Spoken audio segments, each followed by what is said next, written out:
sharing this growth pad with us. We are at 100-hour Launchpad. Welcome to our guests. I am Andre Yap. I will take you through today's journey. For the first 5 minutes, I'd like to invite us to begin with an app. We will flash the URL. It is iamiggy.app. And you can follow from screen to screen. This is, of course, optional, but we highly encourage you to join us for this one. So all right, we can log in now if you can follow the screen. This is, again, iamiggy.app. So you will see it on your screens. And you can log in via email or simply via Facebook. So if we can just do that, following what's on screen.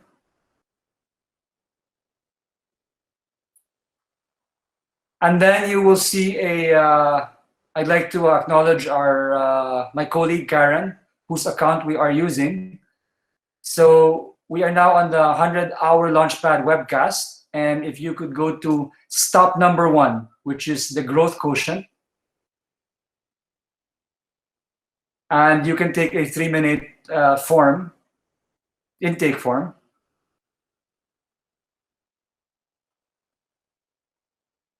So it'll start with your organization's name, number of employees,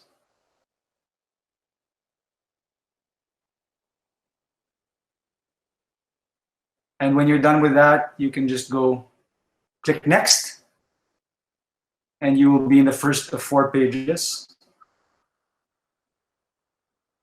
Select the statement that best describes your organization. So bear in mind, this is about your organization, not about yourself. We can just leave you with that. When you're done, you can just keep on clicking next, complete the next form until you're done.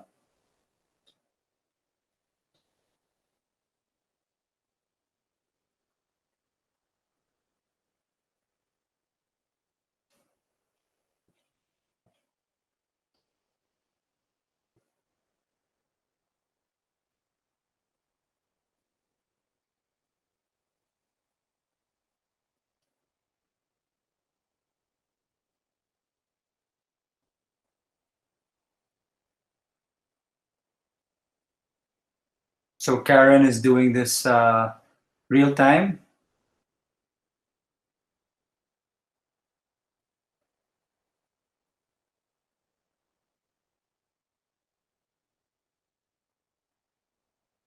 There you go.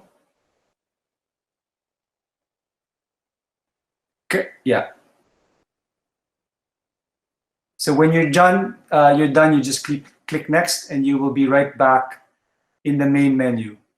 We'll just hold it for there until people have completed. Stop number 1, growth quotient. For those who are just joining us, we're using an app which is at iamiggy. Keng, if you could just point to the URL, please. iamiggy.app. iamiggy.app. We can invite our guests to join us in this app, please.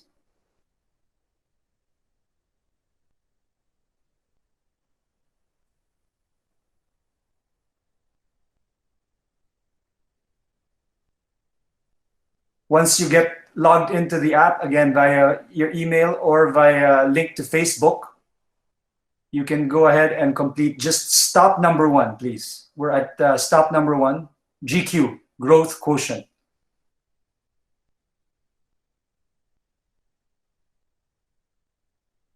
So there you can just fill in details. The important point here is this is a very simple intake form. It'll take you no more than 3 minutes, but this is an intake form not pertaining to yourself as an individual, but to yourself to your organization. And we'll go ahead and let you complete this.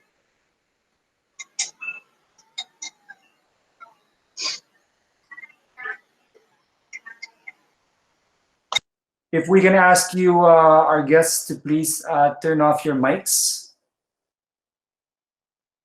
Thank you.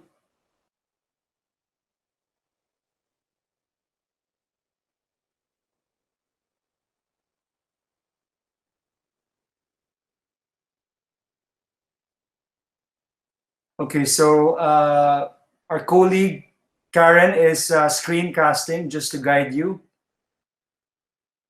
At this point, we are ready to move on. If we can invite you to skip stops 2 and 3 and go straight to stop number 4, which says data is beautiful. Yes?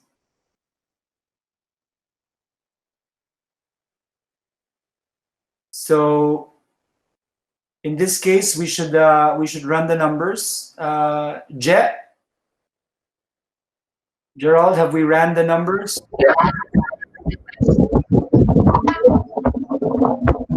Yeah, for a while. Okay, let's hold that. Keng, if you could go back, please. Jack, could you give us the go signal when we can go to number 4? Data is beautiful. Yeah, sure. Everyone can go now. Stop number 4. Go to number 4 again.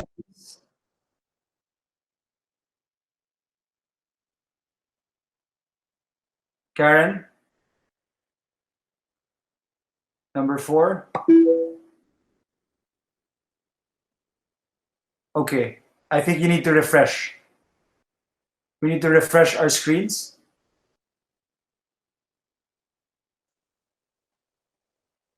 Okay, so a little bit later on, we will show you a screen with your scores. What's important to note here is we have 4 variables here being measured. Chi-X, Peak-X, Inno-X, and Collaboration X for a composite growth score of what we call 4GS. If you're able to go to stop number 4, if you're not able to follow on screen, it's probably better to follow this on your device, whatever device you're using. You can see the scores there. So for today's 100-hour growth pad, we will tackle in particular Chi-X and Inno-X, the first and the third variables here. And as we get started, I would like to welcome my, if we could stop the screencasting, please. And if I could invite you guys to, my name is Andre Yap. You will find me in the list. If you could pin your videos on my name, then you will be able to see me. Actually, don't do that. Don't pin, because I have a co-host here, Miguel Aranaz. The reason why I have reserved an empty seat for him is as of an hour ago, Miguel had a very bad cough, and it was very iffy if he could join us. But apparently, Miguel is well enough now. So can we have Miguel, please? Say hi. Hi, here. Yes, welcome back, Miguel. You're looking better. So, Yep, I'm here. I'm good. 100-hour Launchpad is our way of. I have my Ignite team here, a handful of us joining us today. What we want to do is share an experience with you that has proven very useful for us in business. It is about moving and launching things from zero very quickly. Very often, in our case, in days. This is something that we believe is very relevant to the times that we're in today, where of course, everywhere we look, in life, in business, there's crisis. And we believe this is something that will be very useful uh, for organizations that are in similar situations like us that have to react and adapt very quickly. We understand that we have a mix of organizations here, big corporations, all the way to startups. So if you're in a situation where you need to react quickly, and when we say react quickly, it's bringing to market solutions, whether it's for your workforce or for your customers. So this is something we'd like to share in that regard. Without, again, or by way of offering a disclaimer that, hey, we don't know if this is applicable to everyone, so you're going to be the best judge of that. So with that, Miguel, how do you want to recall this experience? Because one of the things we'd like to maybe start this with is a story. The story of how we have launched this application and this offering, including this live cast. The story begins in Tali in Batangas. We were in a team retreat last two Thursdays ago, and the night, one of the nights we were there for multiple days. President Duterte came out with his speech declaring the quarantine, which eventually became an enhanced quarantine. And it was at that point that we realized that life had changed for good, business had changed for good, and we resolved very quickly that we needed to stay relevant to our customers. And we needed to discover what that relevance was and to commit to bringing that relevance to market. And at that point, we said 3 days. We don't have much time here. Things are changing fast. And so we went through a process that we'd like to share with you today. The underlying methodologies here have proven useful, not just in our 3-day lunch, which, to be honest, through confessions, took us 5 days, not 3. But beyond the past 7 days of working intensely to launch not just this, but a slew of other solutions, these methodologies have really helped us in the past years of working together, and in particular, bringing solutions fast out to the market. So with that, Miguel, do you want to jump in and weigh in on where this story and this methodology starts as you experienced it? Well, probably if there's anything that we really started with, there was, we created a prototype. One thing about this is that a lot of this, knowing that we had to do this in about 3 days, we really just had to find a way to just get this out into the world fast, no matter what form it was, So we probably started off with a prototype. I think Andre is holding our first prototype over there. So we literally did this in a few minutes. Then, yeah, Andre. Yeah, then then I think it was important to make it tangible. So that actually allowed us to get feedback on it almost instantly. So let's set the stage here, shall we, Miguel? Guys, I'm going to do a little screencasting, sharing my screen so you can follow. Give me a second here. All right, so at this point, you're able to see my screen, and I would like to share with you the Launchpad app. So many of you have been to this site. So this was the one that was launched in 3 days, including a video. And this was the one that took us 5 days instead of 3. So this is the heart and soul of the methodology. You can click that. If you click that, it will launch what is at this point a PDF version. We tried very hard to get an alpha version of an application out, and we actually had it 3 days ago, but we weren't happy enough with it. So that digital application will launch Wednesday next week. In the meantime, we have this low fidelity prototype, if you will, of the process that we went through. So the goal here that we believe will be helpful, let's say in particular to big organizations. You know, if you're a smaller organization, you're used to moving faster, no? Big organization with multiple layers of CEO, the 1 downs, the 2 downs, the 3 downs. We believe that this is a methodology that can be cascaded so that whether it's the first down or 4 layers down, whatever team it is, they are able to come together and navigate these same 10 methodologies, 10 steps underlying the same methodology. So any one of them can start a 100-hour project, 100 hour here being, of course, not literal. In many cases, you can actually break through and launch a solution in less than 4 days. That's about 100 hours. In many more cases, it will take longer than that. Maybe twice as long. Maybe it'll take you 3 months. But the emphasis is speed, okay? And as you can see, anybody can start a project. In this case, we tag it under your CEO, and we have all sorts of data points in order to be able to help the organization, particularly when this is in a data format digitally, to be able to parse out, okay, here are across 1,000 people in our organizations, the most important, the most pressing projects of consequence or impact to our business. After that, you go back to to the main menu and go into stop 2, where you are able then to invite collaborators.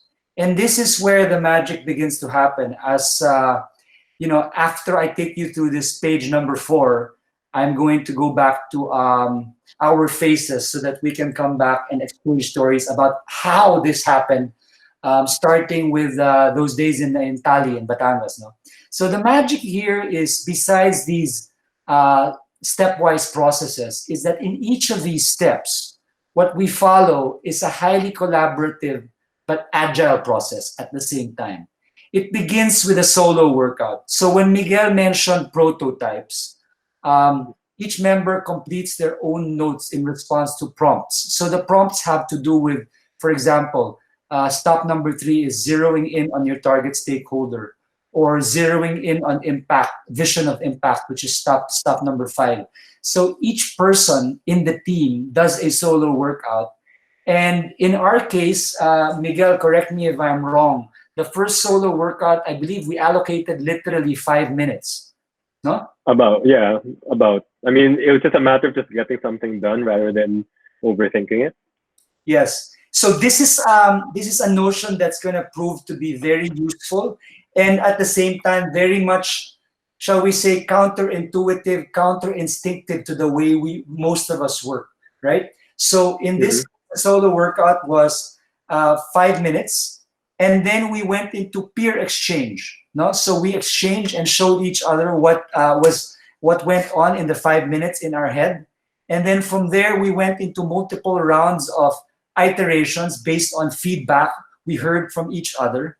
And after that, we wound it down to an iterated response, which is more of a consensus point now generated from all our solo workouts and all our rounds of rapid exchange. So at this point, I will stop screen sharing, and I will show you. I'm going to go back to my screen. I'm going to show you. This is my first solo workout. Okay, when we asked ourselves and we went through the first stop, which is in our situation, as a team, who is our target stakeholder? We started from that. Most people will call this, Miguel, customers, right? Yeah. Who's our target customer? In using this methodology, we highly encourage to broaden the perspective, not just on customers, but thinking stakeholders. Now, because as businesses, as teams, sometimes we can't even get to customers if we can't, like in this crisis situation, if we cannot get our team together. So if that is where the focal point is of the problem, then we need to be cognizant of that. So we always start, who is the target stakeholder in this case? And in Ignite, because our stakeholder has always been corporate leaders and helping them to always be in a growth mindset and to execute in a growth mindset. Whether we're wearing our hat as technology providers, solutions providers, or as venture capital investors, our work with leaders only makes sense if we can get them to solve problems that require investments, in which case we co-invest with them. So because our stakeholder has always been corporate leaders from the very top to the management committees that report to them, to the people that report to the management committees, and it's always been about, what problems do we need to solve? How do we need to solve this? If you guys remember the intake form that you filled in to begin this session, GX stands for a broader vision of customer centricity. So that's what we work with CEOs and management teams about, to get them to be customer centric, which is typically characterized as CX. In our case, it's GX. It's a broader expanse of understanding in a humanistic way who the customer is. So those are the things we start with. And when we ask ourselves, who is our target stakeholder that we are trying to serve in this time of crisis, we looked at business organizations, and you can see there, so from the top, the leader, to the people that reported to them, down through the ranks. That's what we identified. And then we listed down, which is the next stop number 4 in the 100R methodology. Okay, what are the top pains of these leaders? No? And this is what we're sharing with you today. Some of the top pains. Okay, you went from business as usual to almost every part of your value chain is disrupted. Your supply chain is disrupted, your distribution is disrupted, your sales force cannot, and your service force cannot go out into the field and meet or serve clients, prospective or current, in their usual manner. You can't do marketing, your people can't even report to work. So the number one pains we zeroed in on were focus and organization. No? And then number 3, which is what we eventually built the solution all around, is how do we mobilize solutions in X days? That was really our mentality here. And this was the particular pain that we zeroed in on. But again, it all started from a prototype. Miguel, you might have other, not just recollections, but perspectives to share on how we blitz this.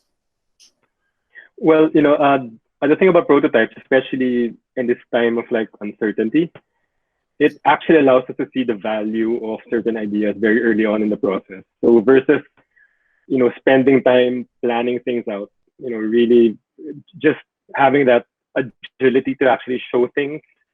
I know showing right now would probably have to be through some online tool, but that's perfectly okay as well. But the idea again of understanding the value of things early on, given the level of ambiguity that we're faced with, that's really a powerful way to see the use of prototypes. And if you keep wondering, is this going to work or not?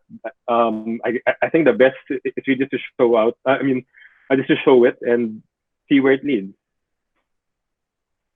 Right. So at this point, I want to pause and give the audience, any member of the audience, the ability to stop us, ask for clarifications, tell us you're totally confused and lost about what we're talking about, ask us for more context, whatever it is. Please, go ahead, audience. If anything.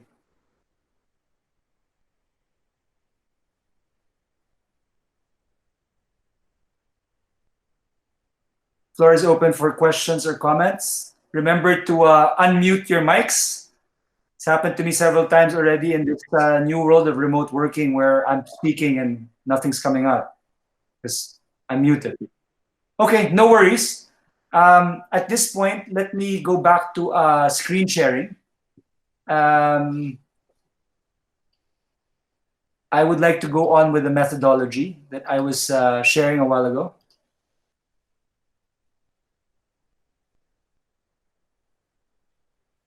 So here we are. Everybody can see me. So just to recount for everyone, we showed you and talked a little bit about stop 3, zeroing in on the target stakeholder, which is very uncanny, I believe, for many organizations, many teams, and even many leaders. No, usually you start with a target problem, and then you identify the stakeholder from there. What we found in our work, we've always remained true to this. We always start, and again, this is not, we're not saying this is gospel truth. Now you got to figure out what works for you. For our team, in terms of the ability to bang out solutions very quickly in a very focused manner, we don't start with a problem. We start with human beings. Who are we trying to help? And then we understand their pains. And from there, we generate target problems. And again, I'm going to zero in now on vision of impact, which is stop number 5. But before that, I would like to again reiterate that in each of these stops, the value of solitude, really, no? In more spiritual circles, it's called solitude.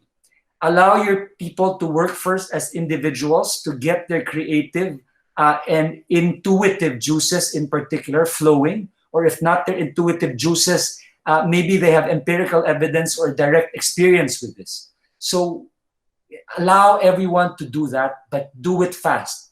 And then create mechanisms where you can quickly exchange ideas, create an open feedback loops, and then from there, go back to solo workout, go back to peer exchange. So this becomes a cyclical process that at some point will yield to you clearer and clearer, narrower and narrower focal points until you come up or come down to an iterated response, which again is not final, but it's good enough that it will allow you now to go to the next stop and following the same process, the next stop, very quickly and iteratively while being very collaborative and efficient.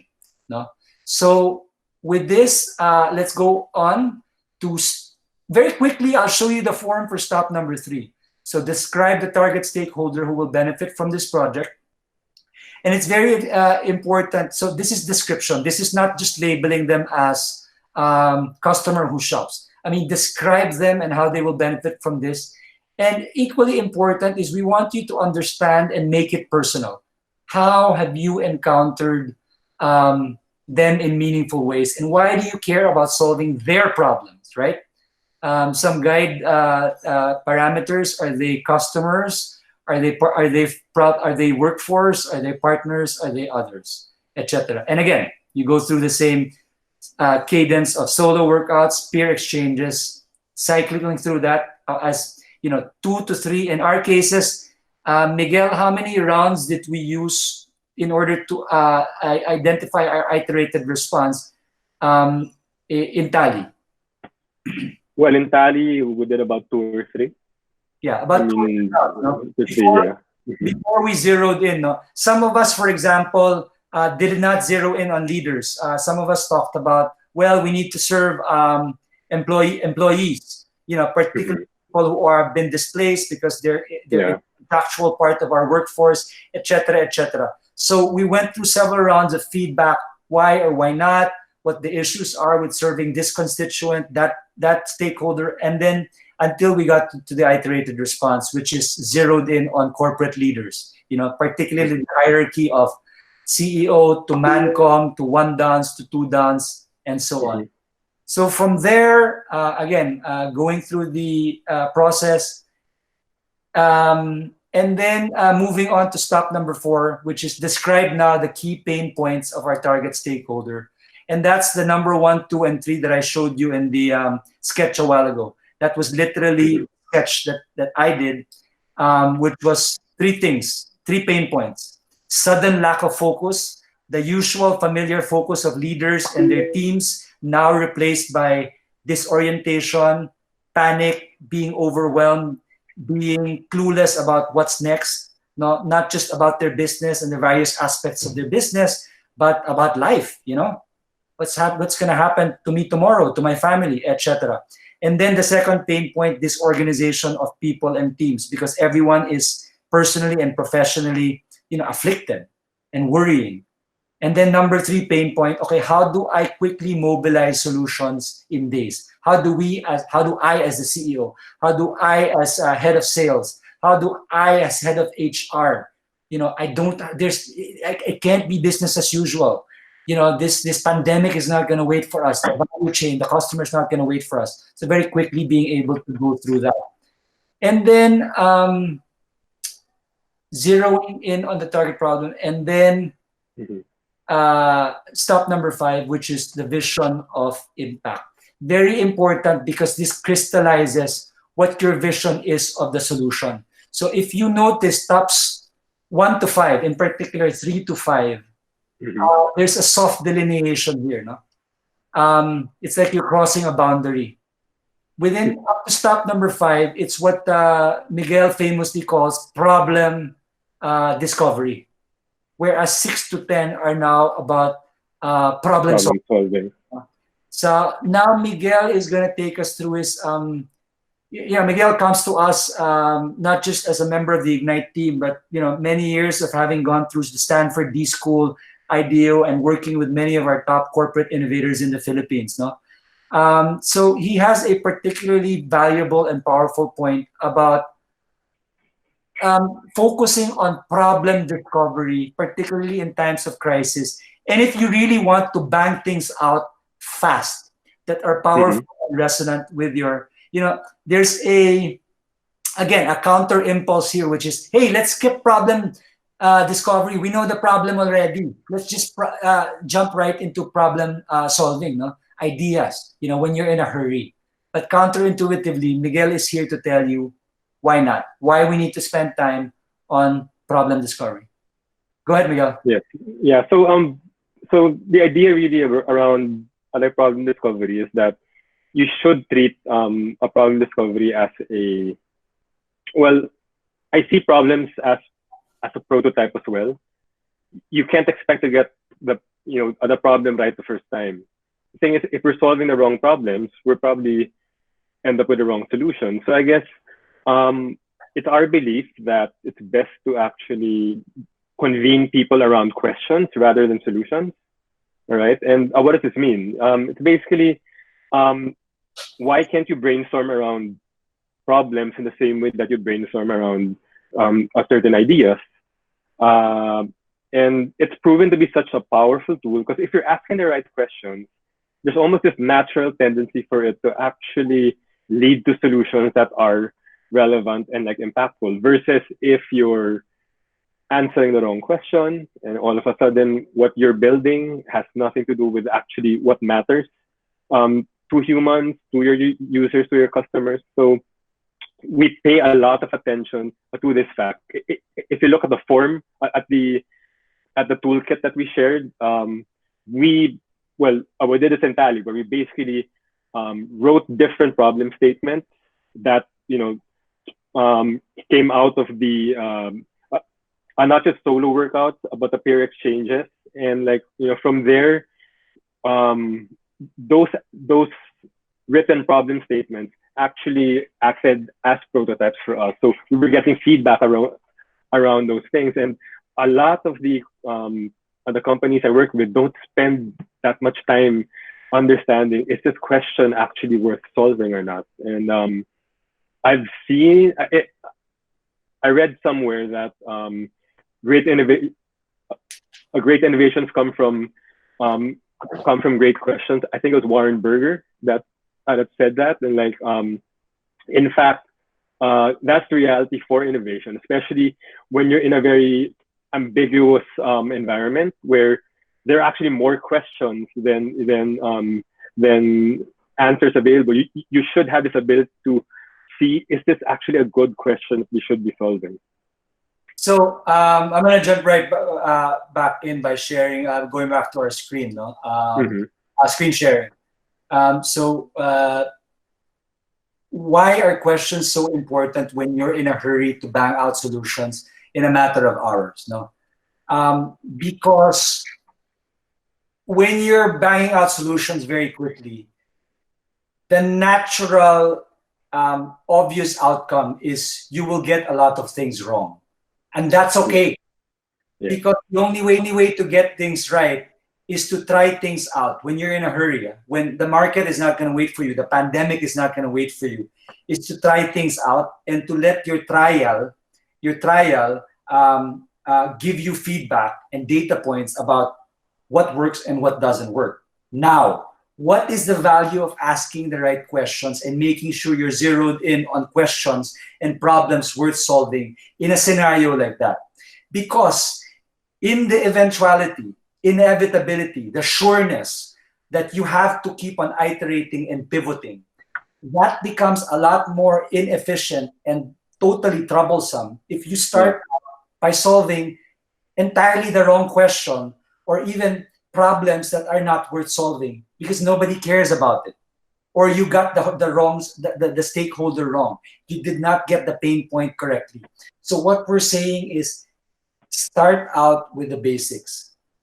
Where problem solving and solutions are about making something in life, something in business better for human beings. Employees are human beings. People who buy appliances are human beings. People who cannot go to work anymore are human beings. So applying this very humanistic approach from the very start. Who has the problem? What is their problem?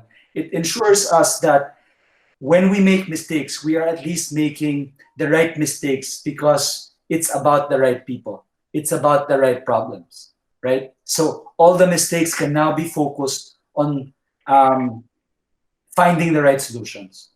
But obviously, it becomes a merry-go-round, like a dog chasing its tail. If you're gonna end up saying, "No, oh my God, we're solving the wrong problem. We got the wrong target stakeholder," etc., etc.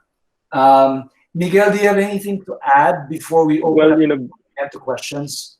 Yeah, well, I was thinking, do you want to talk about the vision of impact? Yes. Okay. Before we go without the question. So, vision of impact. If you guys are following on the screen, I am now on stop number 5. This is uncannily simple, but very powerful. So when we have zeroed in on the target stakeholder and the target pains, no, we basically, the vision of impact is a from-to statement. We call it a delta statement. Delta means change, no? So when you have a change statement, you have to clearly identify what's the from statement and what is the to statement, right? Because that now becomes your focal point for finding a solution. You're going to find solutions that make the delta statement come true, like a fairy tale coming true. That becomes the rest of the 100-hour process. No? So examples of that from, let's say your stakeholder is leaders, like in our case. So from feeling alone about their situation to feeling connected with kindred spirits that they share the same problems with and seek the same solutions. No? So it's a clear statement of what the current situation is right now and your vision of changing that so that you overcome their pain. So now with that vision of impact being very clear, you can now go full speed ahead and find the conditions, find the innovations that will make this delta statement come true. No? In our case, do you have anything to add here, Miguel? No. Okay. No, so again, so at this point, we really love to hear from our guests. Where are you with all of this? Where are your burning questions? Where are we being misunderstood, etc.? Please go ahead. Floor is open. Remember, you can write the questions also. Yeah.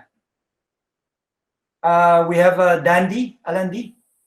Hi, I have a question. Of course, I'm from Ignite, but I want to ask this question because I would think it was a bit easier for us in Ignite to apply this because we're such a small team now. We're just around 30. But probably people from big corporate are asking how can they implement this very rapid process in teams of 100, 200, 500. So what are your tips for them to be able to do that, to replicate this experience to their scenario? Thanks, Dandy. This is precisely reminiscent of yesterday's growth pad, where we had as a guest uh, Gabby Dizon, who is, of course, for the last more than 10 years, one of our country's foremost experts, no, on remote working. And remember when we asked, well, remote working, if you're a company of several thousands, how do you make remote working work? And his reply is precisely my reply to you, because it's the exact same principle, which is um, launching, delivering breakthrough solutions to the market is ultimately the job not of 1,000 people, but of a team, a smaller team that is focused on solving that problem. It's very rare that you have 1,000 people solving the same problem, right? So the key with using this tool, especially with using this tool as we're going to launch it on Wednesday as a fully digital application, no, is to figure out what is the right cut or slice of the team to be working on this particular 100-hour project. And that, again, is a function of a team coming together, because these 5 individuals or these 15 individuals are trying to solve the same problem around the same stakeholder. So the answer to your question, as was the answer to the question of how do you remote work when you're 1,000 people, your question now is how do you bang out solutions and apply this methodology when you're 1,000 people? The answer is to narrow it down and to be very focused again on what problems for whom are you solving.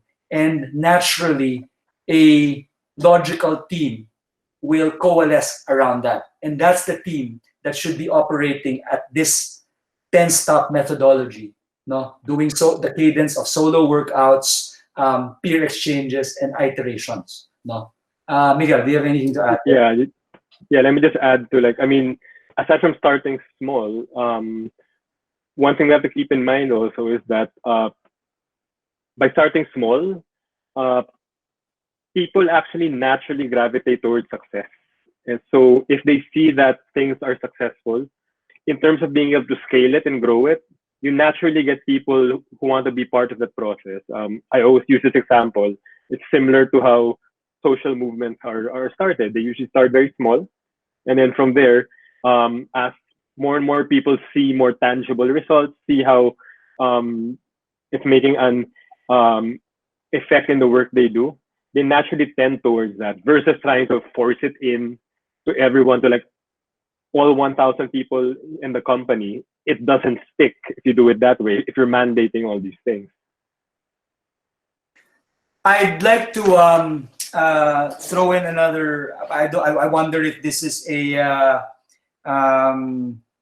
perhaps a challenge to what Miguel just said. No, by showing again the sketch of what we did. No, you want to start small. If you notice, each of these people will have smaller problems to solve.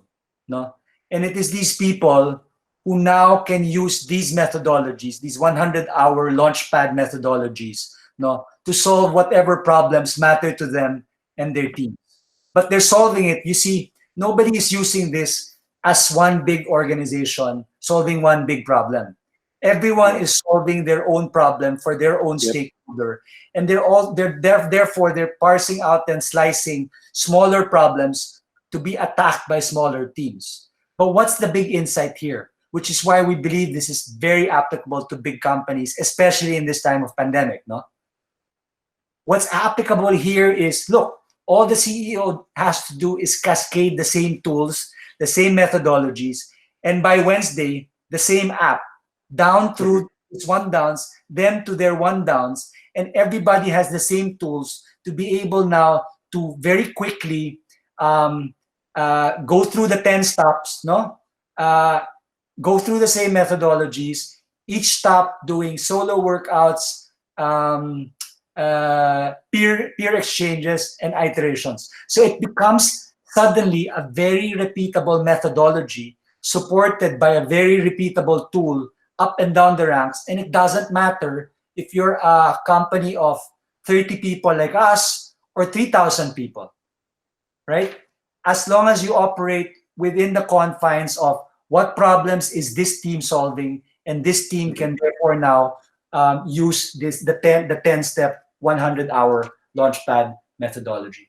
So, more questions? We received a question here from Charlene Wang, and I have invited a good friend of mine, Michelle Garcia, or Shigo Garcia. She's an HR director of Dexcom. Michelle, if you would like to speak up, you may turn on your mic, please. Go ahead, Michelle. Good morning. Morning.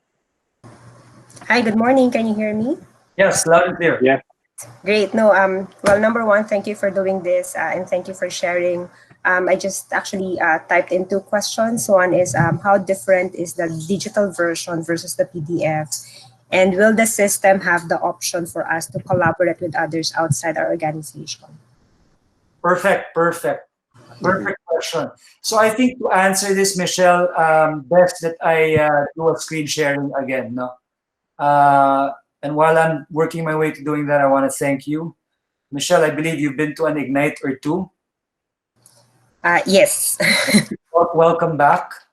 All right, so the Launchpad app. Okay, so how different is the digital version of this? The digital version of this goes through the same framework and methodologies, but the very fact that we have data intake, no? So if, let's say, Michelle's team is a team of 30 people working on this. Each of those 30 people were able to intake, and they can now, for example, let me go to a stop where there is a solo workout, let's say for stop number 5. You can now in real time see the delta statements of 29 of your peers. And because you're seeing, and believe me, this is something that we've experienced over and over again in the way we work. When I see what Miguel is writing, suddenly my own solo workout is enriched because I can pivot right away, or I can iterate right away. Not to say I'm going to copy him, but something he said just triggered something else. So I'm now able to go from my pure point A to a point A plus Miguel's point B to arrive now at a point C. So the iteration, even within myself, happens real time and very quickly. So that, again, in the digital form, the peer exchange happens instantaneously over and over again, and you can go through several cycles of that very quickly, no? Until you get to the iterated response. All of that is captured as far as data. The data will be replayed back to you. Patterns will be identified that usually or may have escaped the human eye or the human mind. So we will run algorithms on that. And then you will also have the ability to go back, let's say on stop number 8.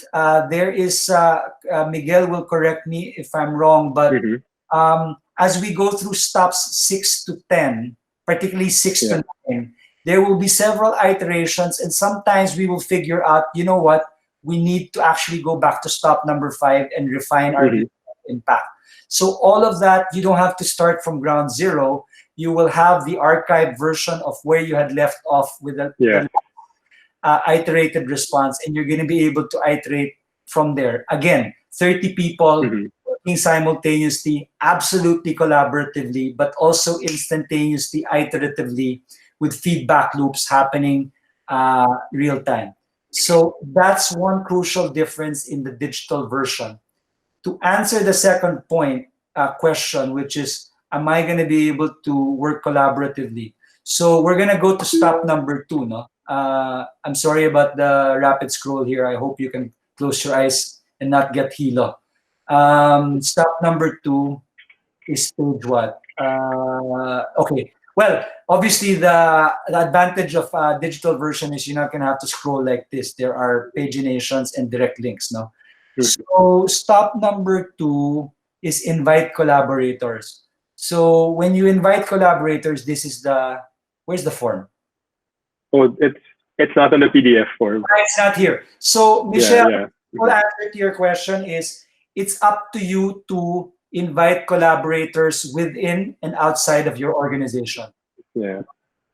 And in a more advanced iteration of the project, because we are starting out with stakeholders, i.e. human beings, and their pain points, and Michelle will understand this having come from previous Ignite experiences, we are able to use our algorithms to actually suggest to you who you should be collaborating with, whether it's inside or outside of your organization, as long as they're using the same app.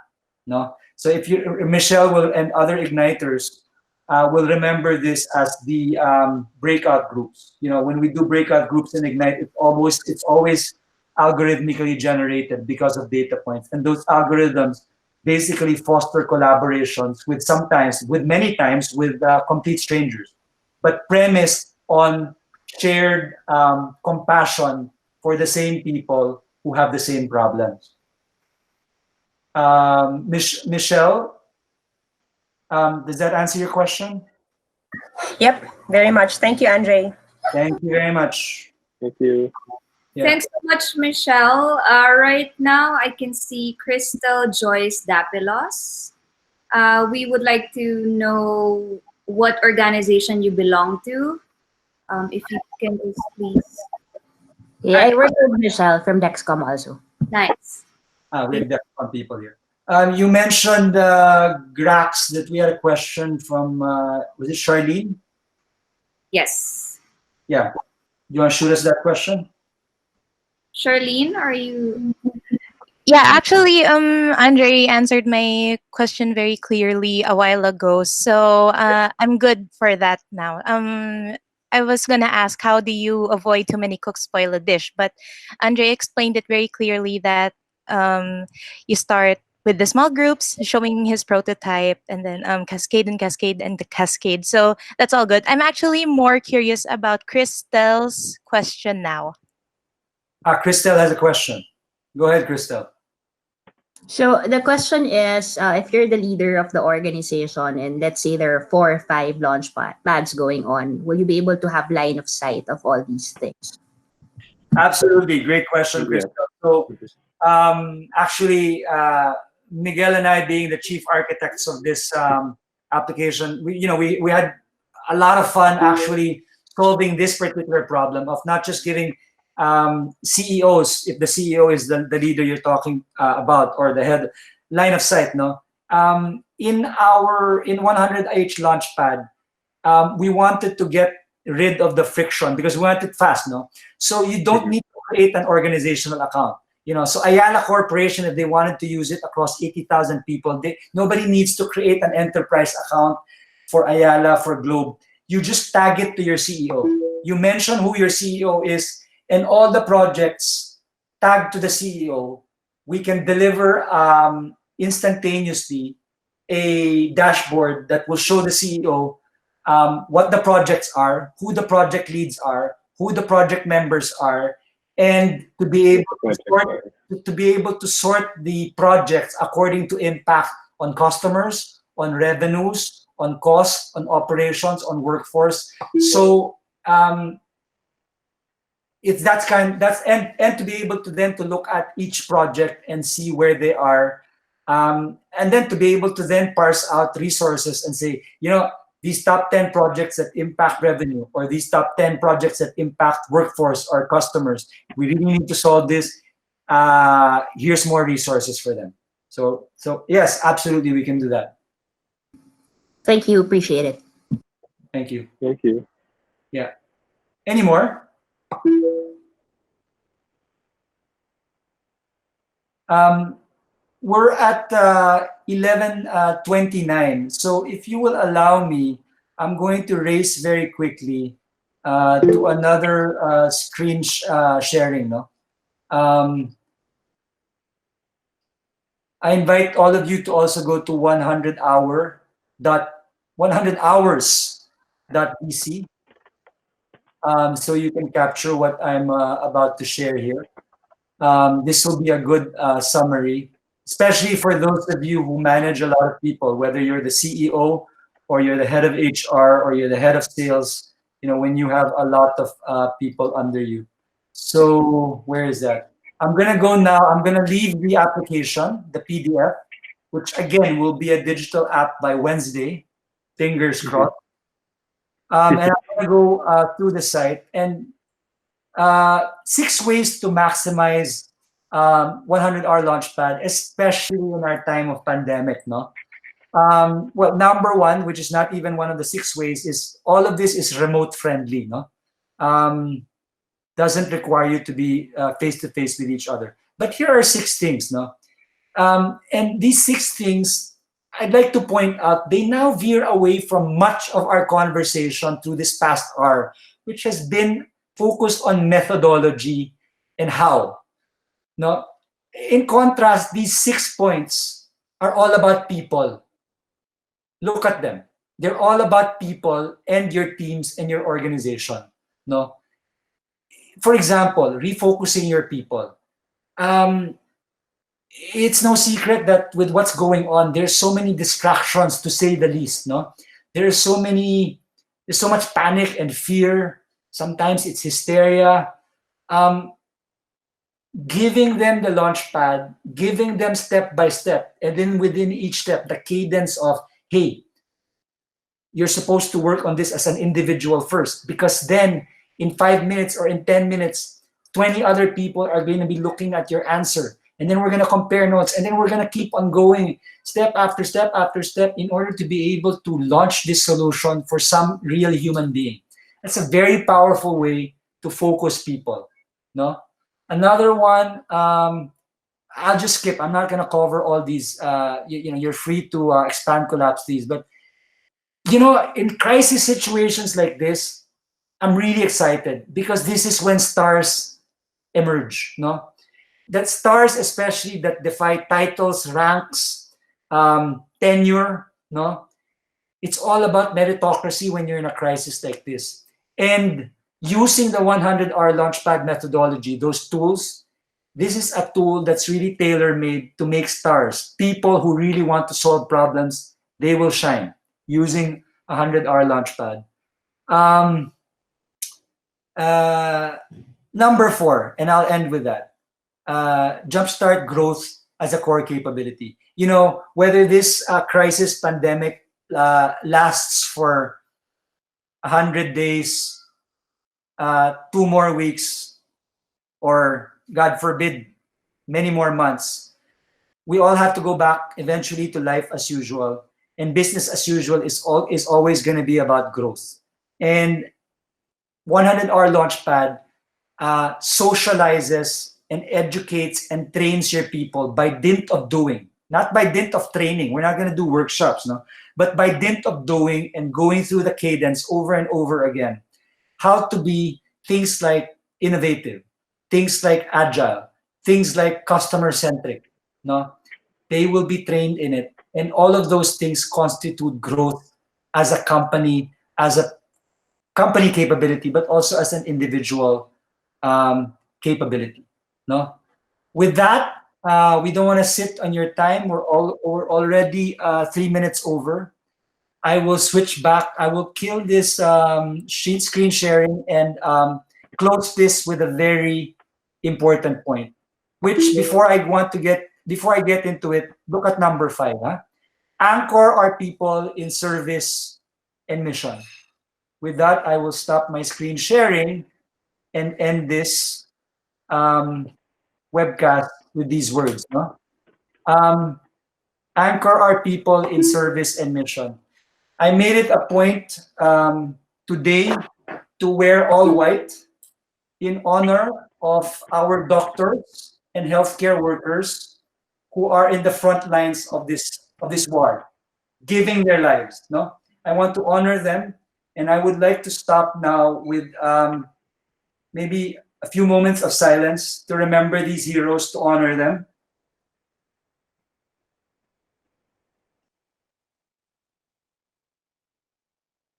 And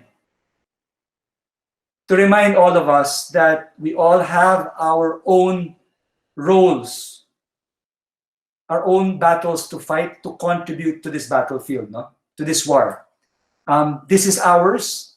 It is to help business leaders so that they can mobilize their teams, so that their teams can mobilize solutions that make their businesses better, that make their customers better, that take away one or two more pains from so many human beings who have so many things to suffer nowadays. No, so this is what 100 Hours Launchpad is all about.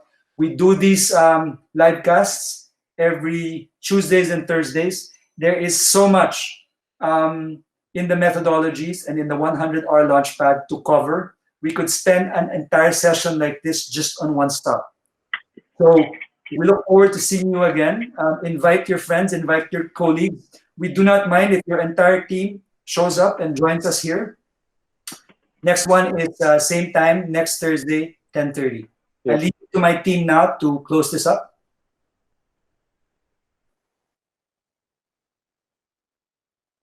Grax. Thank you. Yeah. Yeah.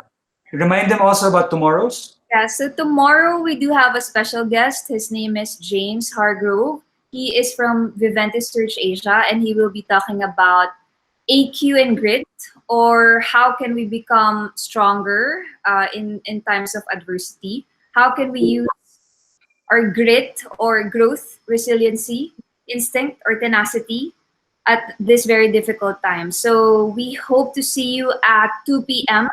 So it's a 60-hour run that James and our team will be hosting. So I will be posting in my own personal account in Facebook and LinkedIn. Some of you over here, I've listed your names, but I don't personally know you. So if it's okay for you guys to add me, send me a message over Facebook.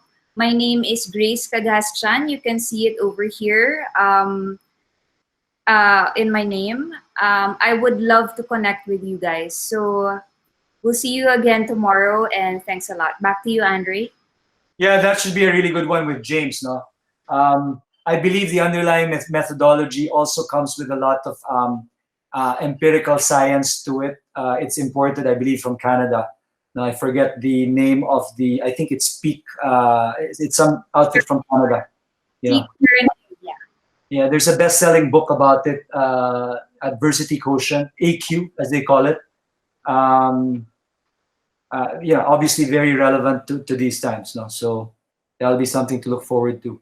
For those of you who are still here, we had a technological glitch that, frankly, if my hair wasn't so combed, I would be pulling my hair. We had a technological glitch earlier on in the webcast. I'd like to ask Gerald if we are ready to show the results of the I Am Iggy in your own screens. So what we are showing you right now is the composite score. Can we scroll a little bit down so that we can see the full screen? There you go. Okay, so this is the composite score of all 40 or so of us who were present and took this intake. No, like I said, the 100-hour Launchpad focuses on Chi-X and InnoX in particular, out of the 4 growth streams. So the 4 growth streams are Chi-X, which is customer centricity, but from a very humanistic perspective of understanding customers not just as people who transact with us in our businesses, but as human beings who have desires, aspirations, wants, needs, and fears, and basing our innovations on that kind of customer intimacy. So that's Chi-X.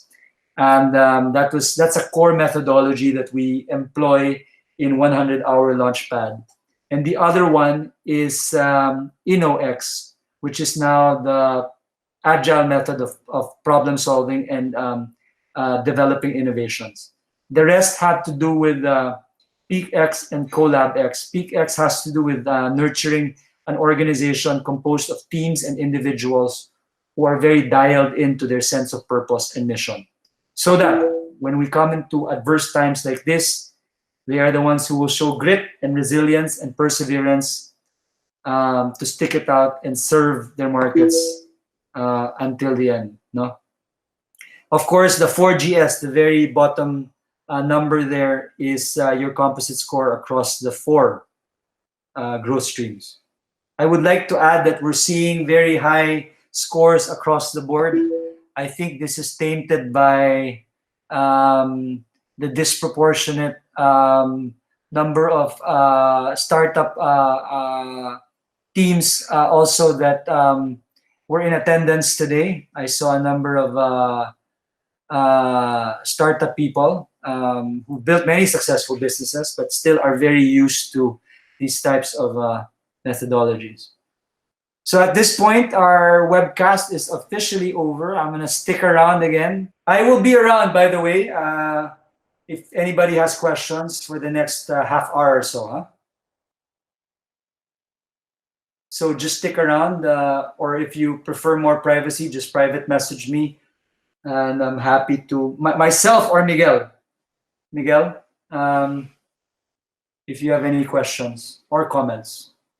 Maybe you disagree with us. We're happy to, always happy. I'm personally happy to hear disagreements, objections, challenges. It only makes us better.